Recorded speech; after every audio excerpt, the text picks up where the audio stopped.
हाय दोस्तों, स्वागत है आपका इस चैनल पे। ये हमने नया चैनल बनाया है और इस चैनल पे मैं आपको पूरे के पूरा syllabus free of cost provide कराऊंगा। बस आप लोगों को क्या करना है, मुझे थोड़ा सा सपोर्ट करना है। और वो सपोर्ट कैसा? केवल लाइक, सब्सक्राइब एंड शेयर करके। मैं आपसे वादा करता हूं कि मैं आपको एग्जाम के दृष्टिकोण से आपका पूरा का पूरा सिलेबस कंप्लीट कराऊंगा। हम आज एक अच्छी और बेहतरीन वीडियो की शुरुआत करते हैं, जिसका नाम है आधुनिक भारत का इतिहास। आज हम पढ़ेंगे आधुनिक भारत का इतिहास। और इसे पढ़ने से पहले मैं आपको बता दूं कि इसमें बहुत सारी चीजें आती हैं, जैसे यूरोपीय कंपनियां, विदेशियों का आगमन, है ना, प्लासी युद्ध, बक्सर युद्ध, हर तरीके से आते हैं। तो मैं आपको उस तरीके से कराऊंगा जिस तरीके से मैंने अपने नोट्स में लिखा हुआ है। ठीक है, क्योंकि मैंने भी 6 से 7 साल पहले तैयारी करना शुरू किया था और आज मुझे 6 से 7 साल हो गए हैं तैयारी करते करते। मतलब तैयारी ही नहीं, मैंने कई बार एग्जाम लिखा, लेकिन मैं किसी कारणवश, हो सकता है कि फैमिली बैकग्राउंड के कारणवश, मेरा इसमें सिलेक्शन नहीं हो पाया। लेकिन मैं अभी भी प्रिपरेशन कर रहा हूँ। ठीक है दोस्तों। मैंने अभी तक जितना भी पढ़ा है मैं आप लोगों के आगे साझा करूंगा और आप लोगों को बेहतरीन से बेहतरीन कंटेंट देने की कोशिश करूंगा। ठीक है दोस्तों, थैंक यू।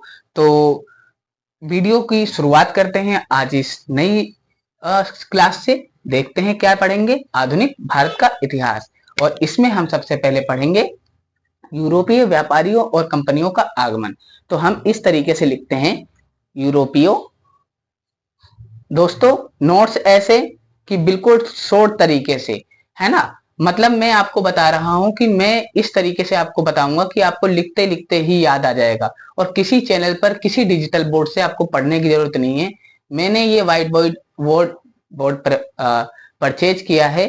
सो मैंने आप लोगों के लिए परचेज किया है। ठीक है, तो आप लोगों को क्या करना है, मेरा साथ देना है और मेरे साथ आपको बने रहना है। ठीक है, और आपको मैं भरोसा दिलाता हूं कि मैं आप लोगों को हाथ पकड़वा कर नोट्स बनाना सिखाऊंगा। ठीक है, आइए स्टार्ट करते हैं। यूरोपीय व्यापारियों,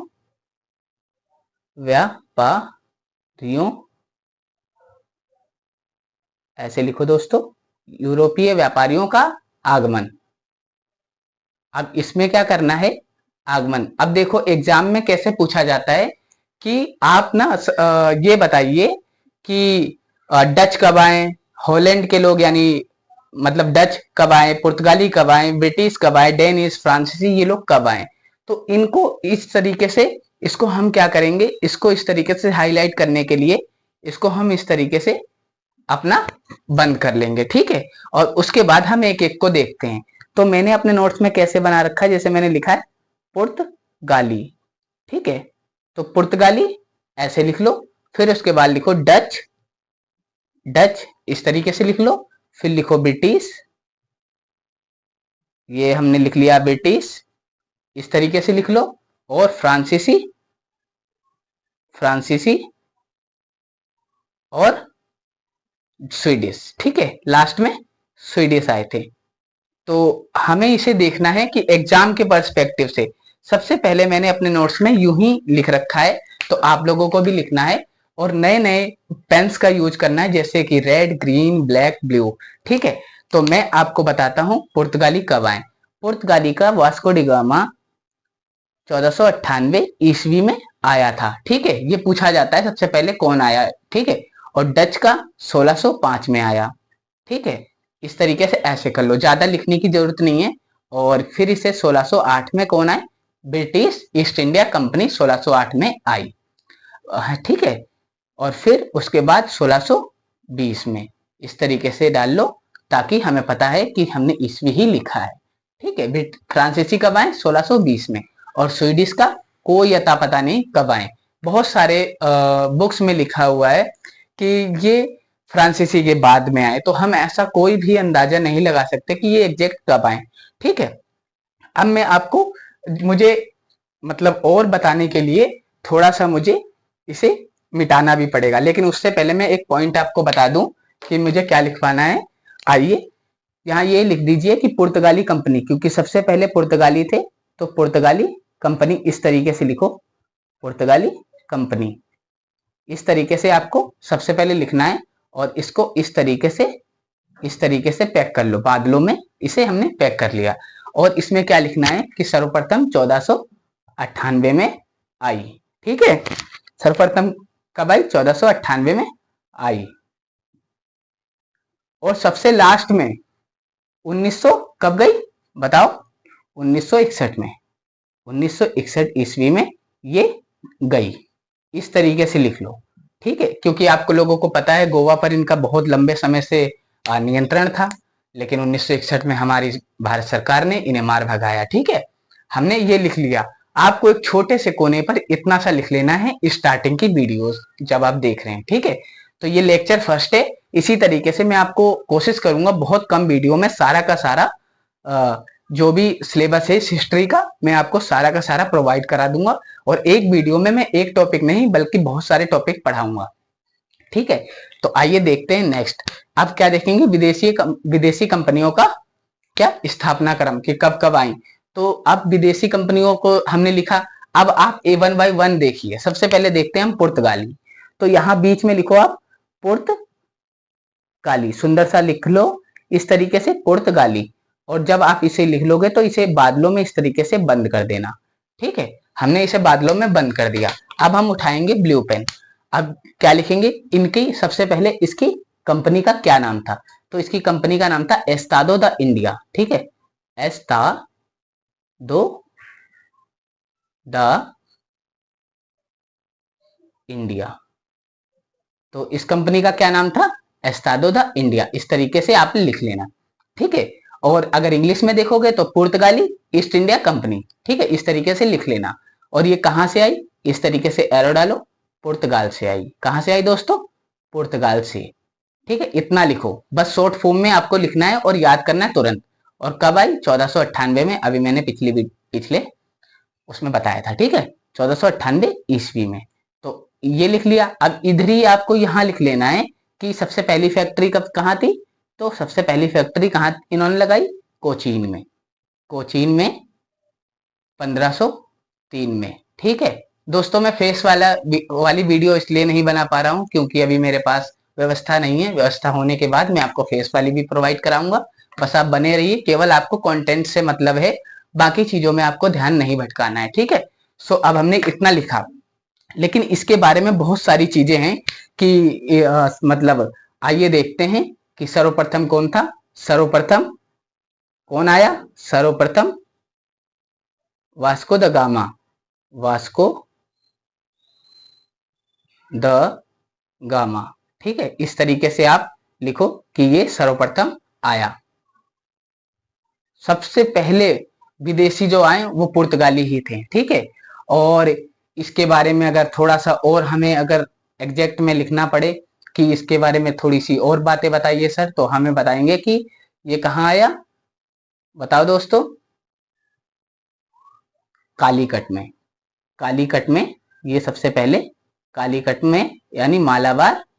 यहां लिखो मालाबार बंदरगाह में। ठीक है, बंदरगाह। ठीक है दोस्तों, क्या लिखोगे? मालाबार बंदरगाह। और यहीं पे आपको शॉर्ट में लिखना है ये कहाँ पे है? केरल। केरल के तट पर आया, जिसे मालाबार तट कहा जाता है। बंदरगाह मत लिखना, तट लिखना। मालाबार तट। ठीक है, तो इस तरीके से आपको लिखना है। और उसके बाद अगर हम थोड़ा सा और देखें तो इसकी सहायता किसने करी? तो इसकी सहायता जब इस तरीके से लिखो, इस तरीके से घुमाओ कि किसकी सहायता से? अहमद इब्न मजीद के। ठीक है, अहमद इब्न मजीद। ठीक है, मजीद की सहायता से। मैं देखता हूं दोस्तों आप लोगों को दिख रहा है बराबर? हाँ, की सहायता से। की सहायता से, इतना लिख लेना। ठीक है, इस तरीके से अगर आप घुमा घुमा कर लिखोगे, जिस तरीके से मैं पेन को घुमा रहा हूं, तो आपको काफी ज्यादा हेल्प मिलेगी। फिर उसके बाद हमें इसी में ही छोटे छोटे पॉइंट में बनाना है कि अब क्या बनाना है कि 1505 में ना फ्रांसिसी डी अल्मीडा भारत में पहला वायसराय बनकर आया। तो लिखो 1505। इस तरीके से लिखो 1505 और फिर लिखो Francis T Almeida. Francis T Almeida, ठीक है। फ्रांसिस टी अल्मीडा क्या है? प्रथम गवर्नर बनकर या प्रथम वायसराय, प्रथम वायसराय, ठीक है, प्रथम वायसराय। इस तरीके से लिखो, ठीक है। यहाँ ये भी लिख लेना कि बनकर आया, इससे आपको याद करने में आसानी मिलेगी। बनकर आया, तो ये आपने लिख लिया, ठीक है। एक और अगर हम पॉइंट देखें तो 1510 ईस्वी में ना अल्बुकर्क था। अल्बुकर्क ने बीजापुर के शासक यूसुफ आदिल शाह से गांव छीन लिया, ठीक है।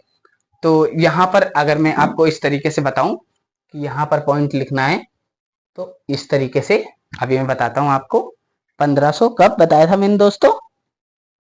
1510 में। 1510 में ऐसे लिख लो।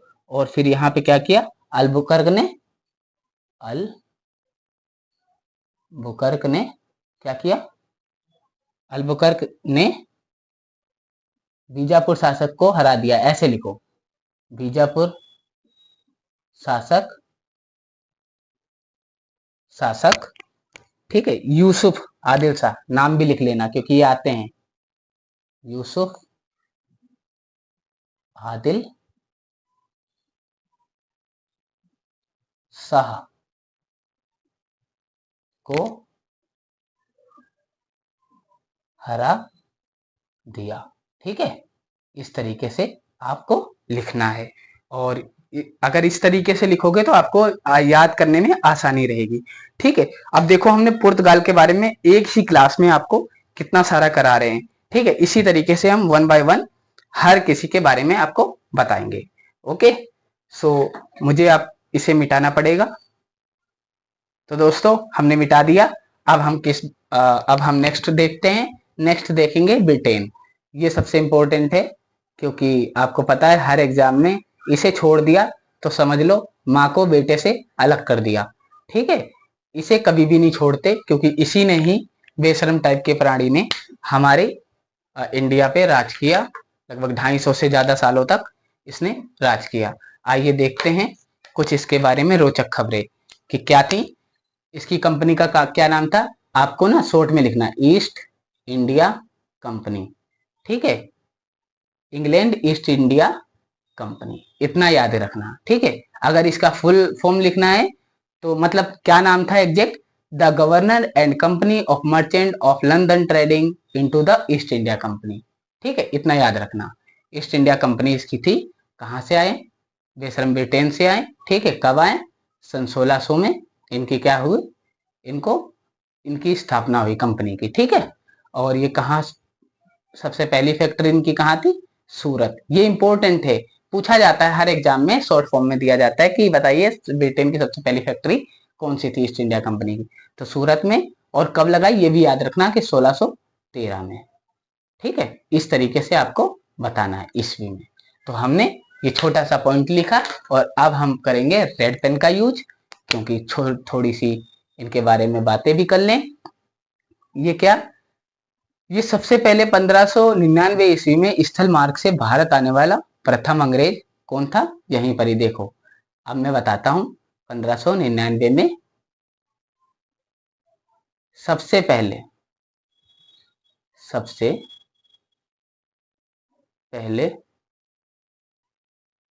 भारत आने वाला, वो भी कहां से? स्थल से, ठीक है। क्योंकि मैंने आपको बताया ना कि इनके बारे में जब हम लिखेंगे तो कहां से आने वाला? स्थल मार्ग से।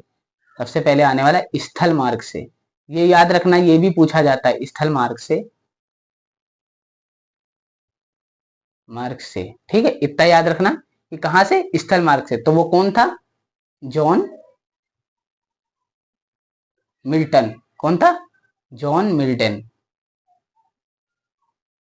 जॉन मिल्टन, ठीक है, आया था। इस तरीके से इसको लिख लेना। फिर उसके बाद एक और पॉइंट देखते हैं, अभी हम देखेंगे थोड़ा इंपॉर्टेंट कि 31 दिसंबर सन 1600 को क्या हुआ?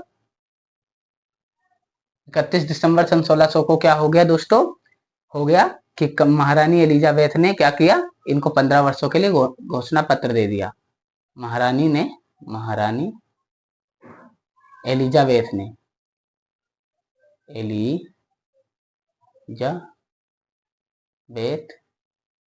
ने 15 वर्षों के लिए घोषणा पत्र दिया। ठीक है, घोषणा पत्र दिया, इतना याद रखना। ठीक है, ये वाली पॉइंट आपको याद रखना है। और अगर और भी देखोगे तो कैप्टन हॉकिंस भी आया था, ठीक है, अकबर के दरबार में। तो कब आया वो भी मैं बता देता हूं, 1608 में। कैप्टन हॉकिन, इतना रखो, लिखो कैप्टन हॉकिंस।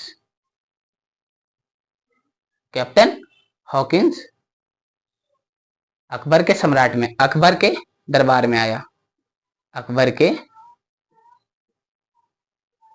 दरबार में आया। ठीक है, ये वाला पॉइंट याद रखना, इंपॉर्टेंट पॉइंट है, पूछा जाता है कि कैप्टन हॉकिंस कब आया, तो 1608 में आया। ठीक है, तो आप इसको याद रखना। और इसके बाद अगर देखा जाए तो, इसके बाद देखोगे दोस्तों तो 1615 में ही टॉमस रो ब्रिटेन के राजदूत के रूप में जहांगीर के दरबार में आया। तो 1615 में ऐसे याद रखो कि 1615 में कौन, Thomas Roe, Thomas Roe Jahangir के दरबार में आया, के दरबार में आया। ठीक है, इस तरीके से आपको ये पॉइंट याद रखना है। ये केवल और केवल मैं आप लोगों को मेंस और प्रीलिम्स के दृष्टिकोण से बता रहा हूं। यूपीएससी ही हमारा फोकस नहीं है, एसएससी और सभी स्टेट पीसीएस और सभी गवर्नमेंट एग्जाम में इसे पूछा जाता है। इनको आपको जरूर लिखना है, इंपॉर्टेंट चीजें हैं। अगर ये नहीं लिखोगे तो कुछ नजरअंदाज कर दोगे आप। ठीक है, इन पॉइंट को आपको जरूर लिखना है। और अगर इसके बावजूद एक और पॉइंट देखें तो 1668 ईस्वी में ही 10 पाउंड प्रतिवर्ष के किराए पर चार्ल्स तृतीय ने बंबई को प्राप्त किया।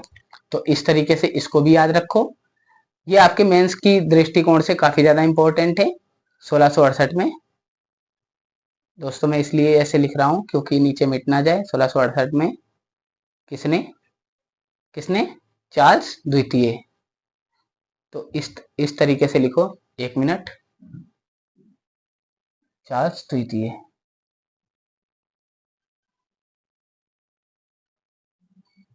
तो अभी 1 मिनट रुक जाइए। हाँ, तो अब लिखेंगे हम चार्ल्स। ठीक है, चार्ल्स इस तरीके से लिखो, द्वितीय ने क्या किया है, 10 पाउंड प्रति वर्ष के आधार पर किराए पर बंबई को लिया। तो ऐसे लिखो, किराए पर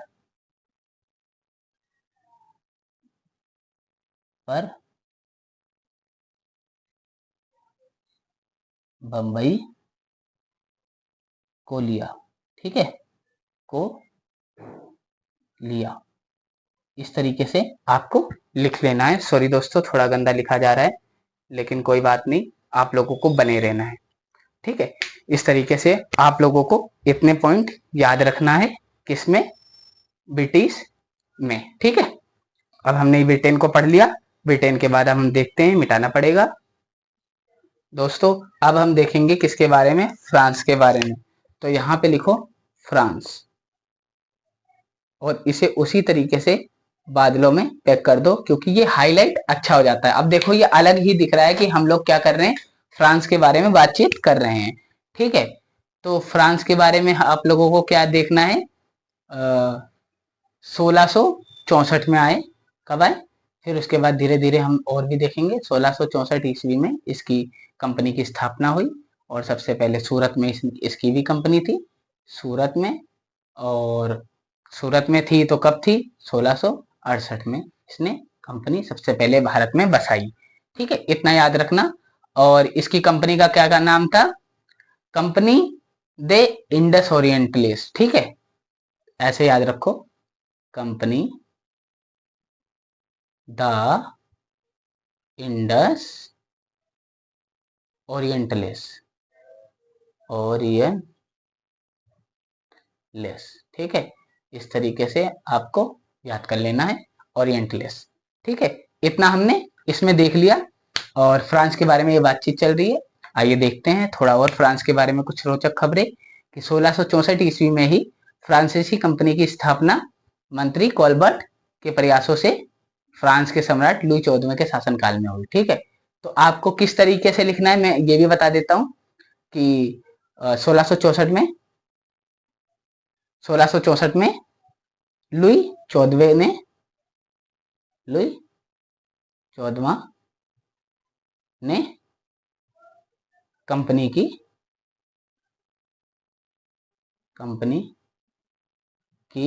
स्थापना करवाई।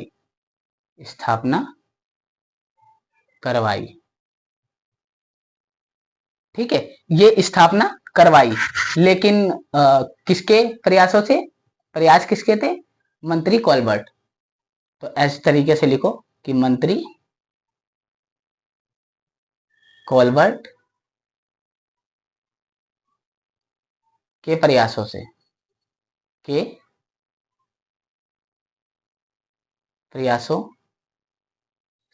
दोस्तों मैं कोशिश करूंगा नेक्स्ट वीडियो में मैं काफी पतले मार्कर का यूज करूं ताकि आप लोगों को समझ में बेटर आए और अच्छी अंडरस्टैंडिंग हो। ठीक है, और फिर अगर एक और चीज देखें तो फ्रांसीसी का प्रथम गवर्नर कौन था?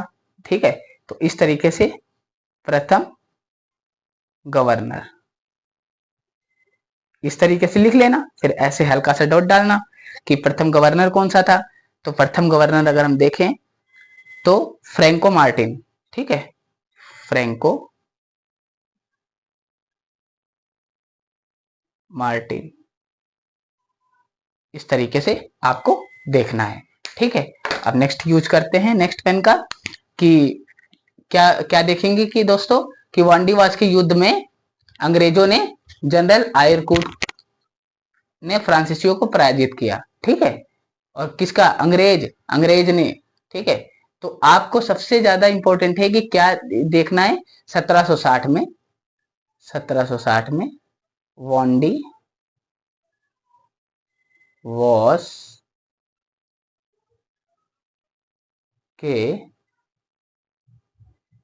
युद्ध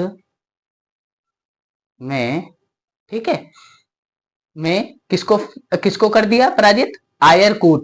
आयरकूट ने फ्रांसीसियों को पराजित किया। ठीक है, तो अंग्रेज जनरल था। ठीक है, अंग्रेज जनरल सेना के अधिकारी नहीं होते, अंग्रेज जनरल आयरकूट ने। ठीक है, किसने? आयरकूट ने किसको? फ्रांस को पराजित किया। ठीक है, इस तरीके से आपको लिख लेना है, फ्रांस को पराजित किया। ठीक है, पराजित किया। सो दोस्तों आज हमने देखा कि किस तरीके से यूरोपीय कंपनी भारत में आई और उन्होंने वन बाय वन करके भारत में अपनी कंपनियों की स्थापना करी। मैं एक ये ओवरव्यू दे रहा हूं और उसके बाद वन बाय वन पुर्तगाली, फ्रांसीसी, अंग्रेज हम देख रहे हैं। ठीक है, लेकिन अभी हम थोड़ा सा और देखेंगे जो बाकी हमारे बचे हुए हैं, जैसे कि डच। ठीक है, तो अब हम डच देख लेते हैं, इनको थोड़ा जल्दी जल्दी करेंगे। डच लिख लो। ठीक है, डच को ही क्या कहते थे? हॉलैंड कहते थे। क्या कहते थे दोस्तों? डच को कहते थे हॉलैंड। तो हम इसे लिखेंगे ग्रीन पेन से। तो डचों को हॉलैंड कहते थे। हॉलैंड एक देश है ना, तो हॉलैंड में रहते थे, इतना याद रखो। ठीक है, डच कहाँ रहते थे? हॉलैंड में रहते थे और इनकी कंपनी का नाम था वेरीगंदे ओस्ट इंडसे कंपनी। ठीक है, वेरीगंदे, वेरी गंदे, गंदे ही तो थे, इंडिया में आए थे। वेरीगंदे ओस्ट, ऐसे लिखो, ओस्ट इंडिसे, इंडिया से बना है, इंडिसे। ठीक है, वेरीगंदे ओस्ट इंडिसे कंपनी।